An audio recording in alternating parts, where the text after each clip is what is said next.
Yes बेटा, हमारा second chapter है role of the government in health कि हेल्थ में गवर्नमेंट का क्या रोल है। तो इस चैप्टर का मेन पर्पस क्या है बेटा, इसमें जो है गुड हेल्थ के बारे में लोगों को मोटिवेट करना और गुड हेल्थ के डेवलप करना, लोगों को गवर्नमेंट का रोल बताना कि भाई हेल्थ केयर में वो क्या हेल्प करते हैं लोगों की। और उसके साथ साथ जो है हमारे यहाँ पर जो पब्लिक हेल्थ सेक्टर है और प्राइवेट हेल्थ सेक्टर है उसमें डिफरेंस बनाना, और उसके साथ साथ जो है हेल्थ केयर से जो फैसिलिटीज़ इंडिया के अंदर है उसके बारे में, जो हमारे यहाँ पर भेदभाव होता है, जेंडर डिस्क्रिमिनेशन होता है, उसके बारे में भी अवेयर करना। सबसे पहले है कि हेल्थ का मीनिंग क्या है, अंडरस्टैंडिंग हेल्थ। हेल्थ क्या है? Health is our ability to remain free from illness and injuries by being physically fit. Health का मतलब क्या है? एक ऐसी योग्यता होना हमारे अंदर कि हम बीमारियों से फ्री हों, कोई भी किसी भी टाइप का हम लोगों को घाव ना हो और हम बिल्कुल फिजिकली फिट हों। लेकिन इसका मतलब ये नहीं है कि हम फिजिकली फिट हों, इसके साथ साथ हम मेंटली भी फिट हों। तो एक हेल्दी पर्सन क्या होता है, वो हर तरह से जो है सबसे ज़्यादा परफेक्ट होता है। और वर्ल्ड हेल्थ ऑर्गेनाइजेशन क्या है?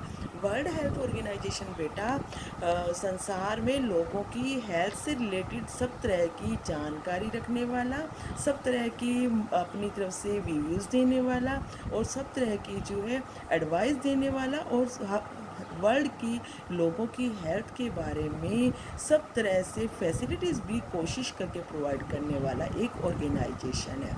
उसके अकॉर्डिंग क्या है कि हम लोगों का एक फंडामेंटल राइट है कि हमारी एक अच्छी हेल्थ भी हो। हम बिना अच्छी हेल्थ के जो है बिल्कुल भी अच्छी सी लाइफ जीवन नहीं जी सकते हैं। हमें अच्छा खाना चाहिए, क्लीन ड्रिंकिंग वाटर चाहिए, और उसके साथ साथ जो है पोल्यूशन फ्री एनवायरनमेंट भी होना चाहिए। उसके साथ साथ क्या है, health care resources in India. India में हेल्थ केयर रिसोर्सेज क्या है? आर्टिकल 21 में दिया गया है हमारे इंडिया के कॉन्स्टिट्यूशन के अंदर कि किसी भी व्यक्ति के लिए हेल्दी होना बहुत ज़रूरी है, और इसके लिए सेंट्रल गवर्नमेंट और स्टेट गवर्नमेंट जो है सब कुछ प्रोवाइड कराती है, कोशिश करती है। 5 इयर्स प्लान्स बनते हैं कि इस बार गवर्नमेंट जो है हेल्थ की फैसिलिटीज़ के लिए, लोगों की अच्छी हेल्थ हो उसके लिए क्या करेगी। और सेंट्रल गवर्नमेंट जो है उसके लिए जो है हेल्थ केयर के लिए सब तरह से जो है अपनी तरफ से कोऑर्डिनेट करती है, ताकि जो स्टेट के साथ और साथ में जो खर्च होता है उसके बारे में भी डिस्कस होता है कि हेल्थ जो है किस टाइप से जो है उसके ऊपर कितना खर्च होगा और कैसे करके होगा।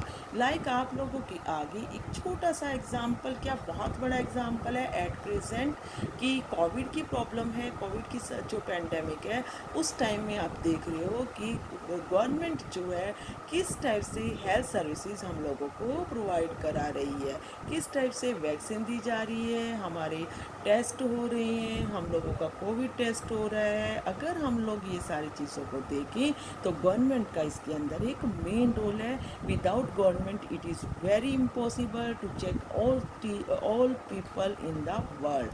तो ऐसे करके हेल्थ सर्विसेज जो है इंडिया के अंदर दो टाइप से है, इसकी दो सेक्टर हैं, public health services and private health services. अब आ जाता है हमारा topic public health services. Public health services क्या होता है? जो हेल्थ सर्विसेज गवर्नमेंट के द्वारा इम्प्लीमेंट की जाती है, गवर्नमेंट के द्वारा दी जाती है, उसको हम पब्लिक हेल्थ सर्विसेज कहते हैं। सेंट्रल गवर्नमेंट जो है बड़े बड़े शहरों के अंदर बड़े बड़े हॉस्पिटल खुलवाती है, तो वो क्या है? पब्लिक हेल्थ सेंटर्स, यानी कि वो हमारे गवर्नमेंट के हॉस्पिटल्स जो होते हैं वो क्या है? पब्लिक हेल्थ सर्विसेज के अंडर आते हैं। लाइक अगर हम देखें पीजीआई इन रोहतक, कानपुर के अंदर जो है उसी टाइप से कानपुर के अंदर जैसे गर्ल्स के का एक बहुत बड़ा इंस्टीट्यूट बना हुआ है जहाँ से लड़कियाँ जो एमबीबीएस करती हैं। और ऐसे ही करके बेटा क्या है कि हेल्थ सर्विसेज जो होती हैं यूनिवर्सल लेवल पर गवर्नमेंट इसकी साइड ध्यान देती है, और वो ये सब चीज़ें देखती है कि कम कॉस्ट के ऊपर सभी लोगों को बेनिफिट हो, हेल्थ सर्विसेज प्रोवाइड हो। अमीर लोग तो प्रोवाइड कर लेते हैं, लेकिन गरीब लोगों को हेल्थ सर्विसेज प्रोवाइड कराने के लिए पब्लिक हेल्थ सेंटर्स भी बने हुए हैं। और इसी तरह से जो है इसके लिए यूनिवर्सल हेल्थ केयर के लिए जो है 3 क्रिटिकल डायमेंशंस हैं कि हु इज़ कवर्ड, यानी कि हेल्थ को कौन कवर करेगा, कहाँ से उसके लिए क्या सर्विसेज आएंगी और उसकी कॉस्ट क्या होएगी। तो इसके लिए सेंट्रल गवर्नमेंट जो है बहुत ही कम पैसे में लोगों को बिल्कुल नाम मात्र की कॉस्ट पर लोगों को हेल्थ सर्विसेज जो हैं प्रोवाइड कराई जाती हैं। गाँव के अंदर और शहरों के अंदर अलग अलग हेल्थ सेंटर होते हैं। गाँव में जो हेल्थ सेंटर होता है उसको प्राइमरी हेल्थ सेंटर, और जो शहरों के अंदर सेंटर होते हैं बेटा वो कई पब्लिक हेल्थ सेंटर होती हैं, कोई कम्युनिटी हेल्थ सेंटर होते हैं। उसके साथ साथ जो है हर हेल्थ सेंटर के अंदर 3 पोस्ट के लोग यानी डॉक्टर, फार्मासिस्ट और मिडवाइफ कैटर जो होते हैं, यानी कि वो पब्लिक की अच्छे से देखभाल के लिए ध्यान रखते हैं। लेकिन एक बस ये है कि प्राइवेट पब्लिक हेल्थ सेंटर के अंदर जो है इसमें फैसिलिटीज़ तो मिल जाती हैं लेकिन भीड़ ज़्यादा होती है और सभी लोग वहाँ पर इसका इलाज नहीं करा पाते हैं और टाइम भी ज़्यादा लगता है। इसके साथ साथ जो प्राइमरी हेल्थ सेंटर्स होते हैं उनको सुपरवाइज़ करने का काम, उनको सब तरह की फैसिलिटीज़ प्रोवाइड कराने का काम जो होता है हर डिस्ट्रिक्ट का होता है। और बड़े बड़े शहरों के अंदर जो अच्छे हॉस्पिटल होती हैं वहाँ की पॉपुलेशन के अकॉर्डिंग। उसके बाद आ जाता है हमारा private health services. Private health services क्या होती हैं, या तो कोई एक इंडिविजुअल पर्सन के द्वारा बनाया जाता है या फिर कॉरपोरेशन के द्वारा। जैसे कि आपके महम के अंदर भी कई तरह के प्राइवेट हेल्थ सर्विसेज के लिए सेंटर बने हुए हैं। डॉक्टर गोयल हॉस्पिटल या फिर शारदा हॉस्पिटल, चिटकारा हॉस्पिटल। तो ये क्या है, ये सभी प्राइवेट हेल्थ सर्विसेज प्रोवाइड कराने वाले हॉस्पिटल होते हैं। इसमें ज़्यादातर जो है ये महंगे होते हैं, फुली फर्निश्ड होती हैं, इसमें जो फैसिलिटीज़ ज़्यादा होती हैं तो ये महंगे भी काफ़ी होते हैं। कहते हैं कि इंडिया के अंदर 80% पीपल जो हैं वो कहाँ से, प्राइवेट हेल्थ सर्विसेज सेक्टर से ही जो है अपना इलाज कराते हैं। और इसी के साथ साथ जो है इन हॉस्पिटल्स के अंदर जो है सभी फैसिलिटीज़ होती हैं तो ये महंगे भी होती हैं, गरीब लोगों की ये पहुंच में नहीं होती, अमीर लोग यहाँ अपना ज़्यादातर ट्रीटमेंट कराने के लिए जा पाते हैं। उसके बाद है आपका ग्लोबल कनेक्ट। ग्लोबल कनेक्ट क्या है बेटा, पब्लिक हेल्थ जो एक मेजर कंसर्न है वैश्विक स्तर पर। और इसके लिए जो है जैसे बहुत सारी वर्ल्ड के अंदर एपिडेमिक्स फैली, Zika virus, swine flu, Ebola virus, dengue, yellow fever effect, millions लोगों को इसने इफ़ेक्ट किया। और आज के टाइम में आप लोगों को पता होना चाहिए कि कोविड जैसे फैला हुआ है इतना ज़्यादा, ये भी वर्ल्ड लेवल पर है, ग्लोबल लेवल पर है। तो इसके लिए केवल नेशनल गवर्नमेंट ही ध्यान नहीं देती, इंटरनेशनल कम्युनिटी भी इसके ऊपर जो है कंसर्न होती है। और इसके लिए वर्ल्ड हेल्थ ऑर्गेनाइजेशन जो है मेन रोल अदा करते हैं।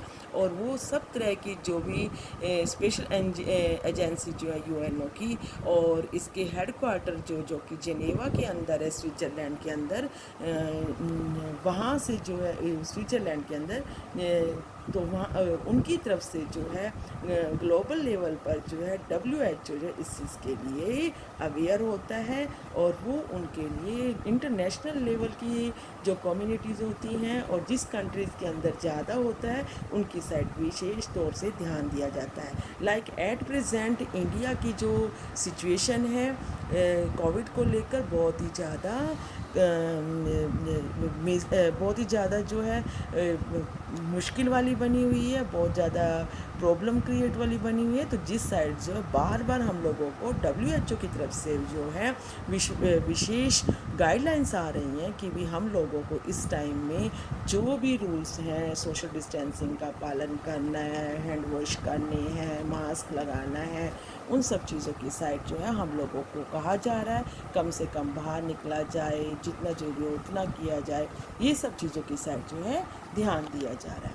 उसके बाद क्या है, measures taken by the government to ensure health equality in health care. देखो बेटा क्या है, सभी लोग प्राइवेट हेल्थ सर्विसेज से जो है अपनी सुविधाएं प्राप्त नहीं कर पा सकते, अपना हेल्थ को नहीं सुधार कर सकते।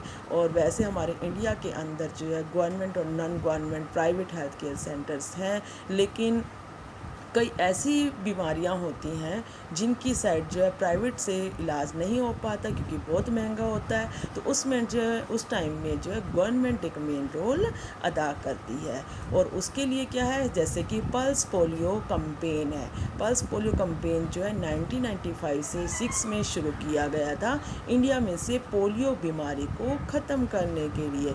एक लार्ज स्केल पर ये गवर्नमेंट का एक बहुत बड़ा जो है इनिशिएटिव था। इंटरनेशनल इंस्टीट्यूशंस ने इसके साथ जो अपना सहयोग दिया था। और बाद में जो WHO ने ये डिक्लेयर कर दिया था मार्च 2014 में कि इंडिया से जो पोलियो बिल्कुल जो है ख़त्म हो चुका है। और एट प्रेजेंट अगर आप देखो कि हमारे यहाँ पे जो पेंडेमिक फैली हुई है, तो उसमें जो है प्राइवेट अगर हॉस्पिटल में हम ट्रीटमेंट के लिए जाते हैं तो एक ही अगर कोई भगवान ना किसी एक को भी अगर कोविड हो रहा है, लाखों रुपए खर्च हो जाते हैं। लेकिन उसके लिए गवर्नमेंट जो हेल्थ सर्विस सेंटर्स हैं वहाँ से हमारे टेस्ट जो होते हैं वो सस्ते में हो जाते हैं और हम लोगों का ट्रीटमेंट जो है काफ़ी हद तक, पूरी तरह से तो हम नहीं कह सकते क्योंकि इंडिया के अंदर जो हेल्थ गवर्नमेंट के जो हेल्थ सेंटर्स हैं वो बहुत कम है, पॉपुलेशन ज़्यादा है। तो इसीलिए जो है उसकी साइड जो हम ये कह सकते हैं कि गवर्नमेंट अपनी तरफ से काफ़ी जो है इनिशिएटिव ले रही है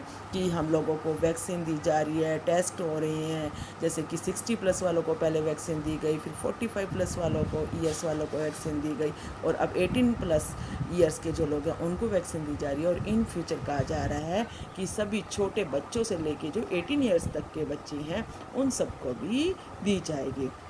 और गवर्नमेंट जो है वो कई बार जो है प्राइवेट सेक्टर और पब्लिक सेक्टर जो मिलकर है पार्टनरशिप से जो है लोगों की वेलफेयर के लिए कई प्रकार के जो है अभियान चलाती है। जैसे कि एड्स से रिलेटेड जो डिजीज़ हैं उनको ख़त्म करने के लिए पब्लिक और प्राइवेट दोनों ही हेल्थ सेक्टर्स ने मिलकर जो इसकी तरफ इनिशिएटिव लिया है। उसके बाद आता था हमारा जेंडर डिस्क्रिमिनेशन।